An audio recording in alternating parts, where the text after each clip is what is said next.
Hello, it's Jimmy here at O'Reilly's. Have here a Kia Sorento, I believe. Is this right? Okay, so this customer's complaint is it's been in and out of garages, but within 100 miles the engine management light comes back on. So it's a bit of a repetitive issue that nobody seems to be able to solve. Okay, so I'm just using the SmartSafe ST08. It's a 2019 2.2. Okay, and we'll do a health report.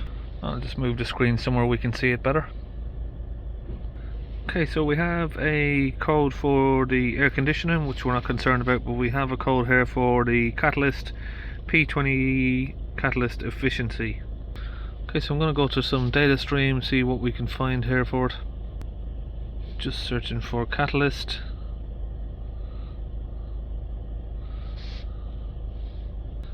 Okay, so we'll come into a different module for the actual catalyst itself here. We're going to tick all of these items. Okay, so estimated efficiency 0.77, front value, NOX value at the front is 135, NOX value at the rear is 180, so it's higher at the rear, which is weird. Saturation ratio of the catalyst,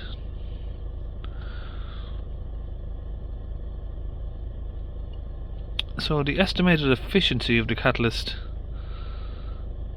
I'm not sure what that number should be for this model, but let's see if we do sort of a reset on the catalyst. So as you may know, a lot of cars, Peugeot brands specifically, they have a sort of time limit. So once a car reaches sort of 3 or 4 years old, you'll get an automatic error come up for catalyst efficiency or DPF efficiency, when in fact it's just a countdown timer in the diagnostic system and that can be reset. I don't know if these do that. This car has only done 34,000 miles, but we'll give it a go at resetting that and just see if any of these numbers change. So it's done 34,869 miles. Let's see what functions we have in the special functions for this model. Okay, we're going to do that. Initialization, the level of ammonia in catalyst. Yeah, we'll do that. So that's complete.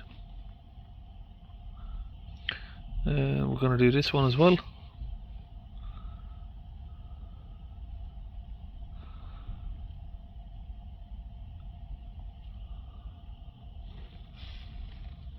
So I think this one over here, initialization of the level of ammonia, I would translate that to being it's resetting the catalyst to say you've had a new catalyst, basically.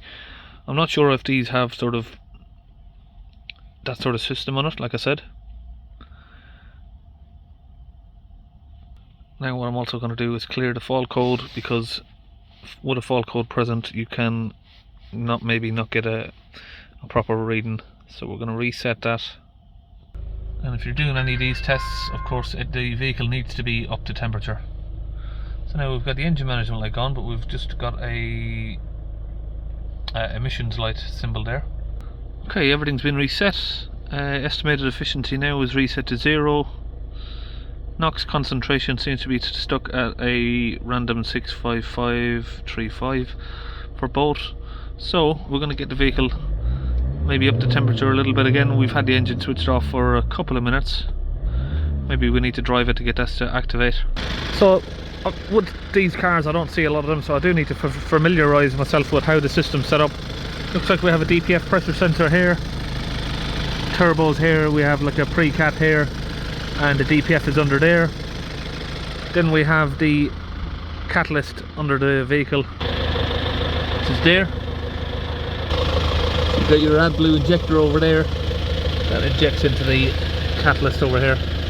So what I do know is it's already had the DPF pressure sensor, NOx sensors replaced, which has made no effect. It's also had the AdBlue injector removed, tested, replaced. That's all been done. So not sure if you can notice my finger here, but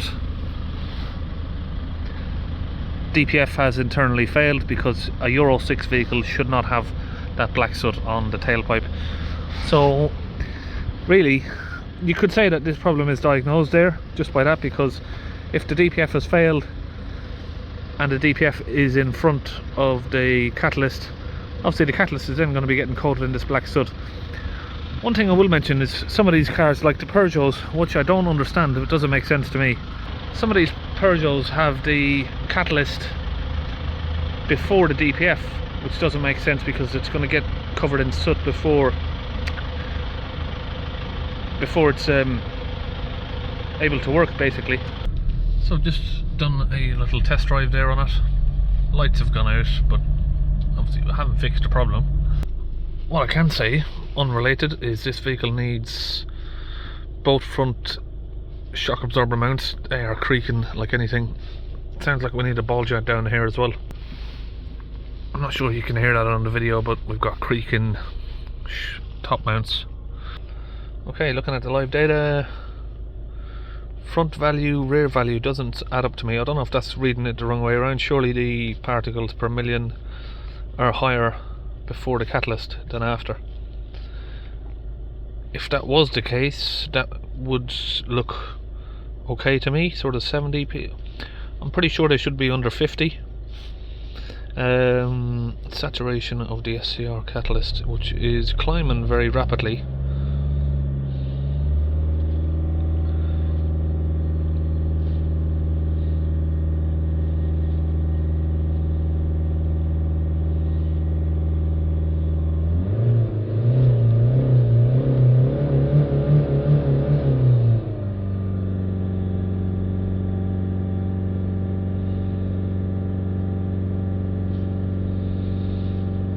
Yeah, so the estimated efficiency, what I'm thinking now, obviously that the higher that rises is the better, isn't it? So it is reducing it from, if we're looking at this, you know, if we're looking at it in a back to front sort of way, if we're looking at the rear is up here and the front would be the exit, it is reducing the particles.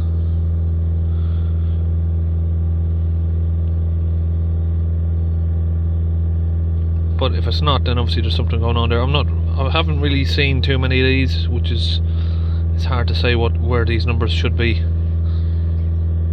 But I mean, regardless, if the DPF is passing soot, we're going to get efficiency calls, because your emissions and your soot particles that are supposed to be getting trapped are just, you know, making its way through the cracks that are in the DPF, and that's going to be exiting. So it's going to need, I would say, at least the DPF replaced, but likely the DPF and catalyst, and the amount of rust that is on it, the bolts are not going to come out. One of the things I always notice about sort of Korean, Japanese vehicles is Toyota, Honda, bolts anywhere around the exhaust system or anywhere that's metal are always sort of really rusted. Back to the Peugeot stuff that I was saying, the catalyst is after the engine, then your DPF is after the catalyst. This doesn't make sense to me why they would do that. Surely you should capture the soot particles first, then you've just got nice clean gases going into the SCR, which is, and catalyst, which is going to reduce then the NOx gases. I'm sure that I would imagine that the system would work better like that, but a lot of cars are using the SCR catalyst then the DPF. So you can see as we accelerate there, these numbers do move, and we let it idle now.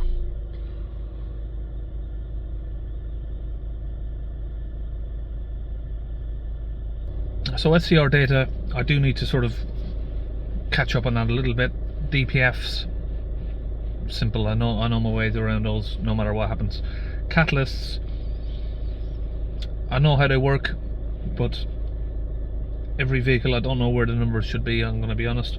But yeah, from what I can see, we have, according to this diagnostic machine, I might try a different one, but the rear, which you'd imagine is the rear of the car, has a higher particle count than we're getting from the front of the car, which doesn't make sense.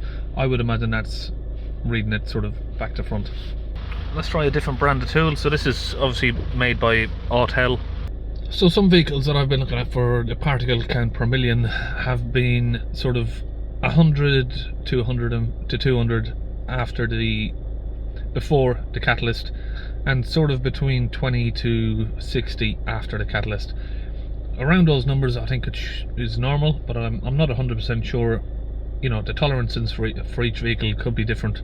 I know that with DPFs, I always used to say 100 millibars of pressure at 3000 RPM, below that is fine, and 10 millibars of pressure at idle is fine. On a lot of newer cars, that is not fine. Vauxhall Vero, Renault Traffic, if you have anything above 6 millibars at idle, it is a bad DPF. If you have anything above 50 at 3000 RPM, it's a bad DPF.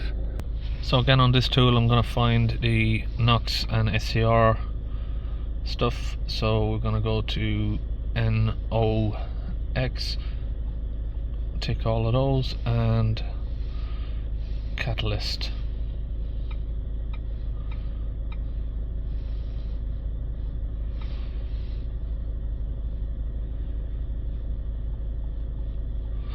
Let's just tick all of these, and we'll slide them all to the top.